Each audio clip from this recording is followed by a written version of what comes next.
From a record-breaking firework in Malta that lit up the entire sky and a speedboat in Idaho that wound up stranded on the rocks to a group of hikers caught by surprise when lightning struck an erupting volcano and a storm chaser in Minnesota who managed to capture the birth of a monster tornado, here are some of the most incredible moments of summer caught on camera. Dalton, Minnesota, is a tiny town of 215 people in Otter Tail County. Tornadoes are generally the last thing on their minds, but that all changed on July 8, 2020, when a violent EF4 twister tracked a 9-mile path of destruction through town. The tornado touched down south of Otter Tail County shortly after 5 p.m. A local man was driving by as the storm crossed the road in front of him. Mesmerized, he stopped his car and stepped out to record the storm. He immediately learned how strong a real tornado can be. Wow, wow. Applause, wow, oh my God. Wow, you got to be. That is not even real. At the time, towns between Ashby and Dalton, Minnesota, were under severe thunderstorm watch by the National Weather Service around 4:10 p.m. They predicted a few instances of hail and wind, but said there was a low risk for tornadoes. Then, about an hour later, this drill bit tornado spawned in front of our cameraman. You can see why they call these types of storms drill bit tornadoes. Look how it carves up the grass as it moves, leaving a long brown scar in its wake. Our cameraman was lucky, he caught the storm in its early stages. It went on to cause EF3 and EF4 damage, destroying a machine shop and a 2-story homestead. Sadly, one man lost his life while taking Snapchats of the storm outside that machine shop. Central Park, Colorado, formerly known as Stapleton, is a large neighborhood on the outer limits of Denver and Aurora. In fact, it's the largest residential neighborhood in Denver, with 12 sub-neighborhoods, 11 schools, 50 parks, and 7 pools. On August 18, 2019, swimmers at one of those pools witnessed one of the strangest things they'd ever seen. It was like a scene from a children's book about magical beds whisking them off to a fantasy land. It was known as the Great Mattress Migration of 2019, and if that sounds ridiculous, just wait until you see what it looked like.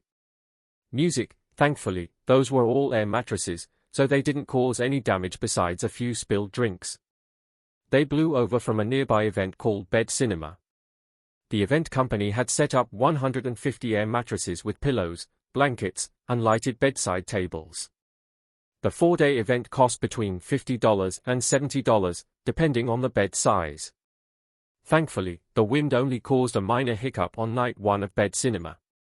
About 100 of those mattresses flew across the park, with some landing in a nearby pool. According to one witness, one of the event organizers was running around trying to catch the beds. Defeated, she looked at them and said, "This is a disaster." From what we can tell, they wrangled all their beds back and were able to enjoy their movie night. Skowhegan, Maine, is a small town in Somerset County. It's home to about 8,600 people who aren't used to high-speed police chases through their old New England streets. Raymond Ellis Jr. wanted to change that.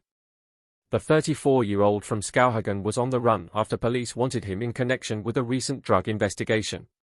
The chase ended in the parking lot of the old Skowhegan mill just as a contractor was drilling holes for new electrical boxes. He thought he had a bird's-eye view of the chase but may have gotten more than he bargained for. Music, holy. You okay? Are you okay? Luckily, our cameraman kept his balance, and the crane didn't tip over. On the ground, Mr. Ellis was arrested for possession, fleeing, and striking multiple police vehicles. He also hit a pedestrian during the chase, but thankfully they were unharmed. It's unclear if our electrician kept working or took the rest of the day off after this experience. The least he deserved was an extra hour for lunch. Everyone loves a fireworks show, but many don't appreciate the careful planning that goes into making them look good. Professional pyrotechnic crews have to time everything just right to put on a memorable performance. But sometimes, pure chaos is even better. A few years ago, a crowd gathered outside the town of Apulia in southern Italy to enjoy an evening of fireworks. Let's just say they do fireworks a little differently in Italy. Also, we want to make it clear to YouTube that this is a professional fireworks display and that you should not try this at home. Wow, wow. Applause. Now, while this seems like something went wrong, we believe this was actually exactly what was supposed to happen. Shows like this exist all over the world, where it's basically just a barrage of ground salutes at close range. The noise and chaos are what make it so special and exciting. Still, it does seem like several people are standing a bit too close to the action. Thankfully, everybody walked away unscathed and probably with an adrenaline rush like no other. Every year, thousands of people around Thailand gather to celebrate the Bun Bang Fai Festival. It's known around the world as the Thai Rocket Fest. It's a lively event featuring music performances, plenty of food, and, of course, homemade rockets. The coolest among those rockets are called gandulas. They are like giant spinning wagon wheels that rotate into the sky. They always leave behind a smoke trail resembling a double helix. The coolest part is that they are all homemade. Locals will spend weeks making these things out of bamboo. Most of the time, they launch without a hitch. Other times, though, things won't go so well. Music, applause, others will make it off the ground but have difficulty flying straight. Music, applause, the festival is believed to date back to pre-Buddhist times when people would launch rockets to ask the gods for rain. That's why the festival typically happens before the rainy season. Locals believe that a successful festival means a bountiful harvest. When an owner's rocket blows up or misfires, they are thrown into a puddle of mud. According to some sources, they must cover themselves in it as an apology. The cool mud also helps soothe any burns they may have gotten during the misfire. The ocean giveth and the ocean can taketh away. Nobody knows that better than fishermen. On October 27, 2012, two career fishermen from Ireland learned how quickly Mother Nature can turn on you. 20-year-old Captain Stephen Kearney and his friend were fishing off the coast of Ireland. That's when their vessel, Snowdonia, went over a wave and began taking on water. A little bit turned into a lot, and their boat sank quickly. Lucky for them, another fishing vessel was sailing by. Go to the side, go to the side. Yeah, go this way. According to reports, the other vessel took 10 minutes to pull Stephen and his buddy out of the water. From there, they waited for the Irish Coast Guard to airlift them back to shore. Stephen said things got extra scary when his friend got tangled in the lines. We believe that's why they aren't jumping off immediately when the other boat arrives. On average, the Irish Sea drops down to 56 degrees Fahrenheit in the middle of October. In waters that cold, it can take between 1 and 6 hours to perish from hypothermia. These guys were lucky another boat was passing by.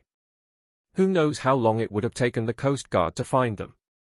Malta is a small European island country in the Mediterranean Sea between southern Sicily and Tunisia. During the first week of September, it celebrates the annual feast of St. Catherine of Alexandria, the patron saint of the Sinai Monastery. There will be marching bands, decorations, and plenty of fireworks in her honor. In 2016, the Feast of St. Catherine broke a record you wouldn't associate with Catholic holidays. They launched the world's largest firework. It featured a 48-inch shell that weighed close to 600 pounds.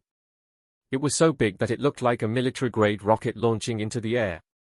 Wow, wow. Applause, wow. The record-breaking firework was called the Balontau Linja, which I definitely said wrong and roughly translates to ball of balls. The name makes sense as the 48-inch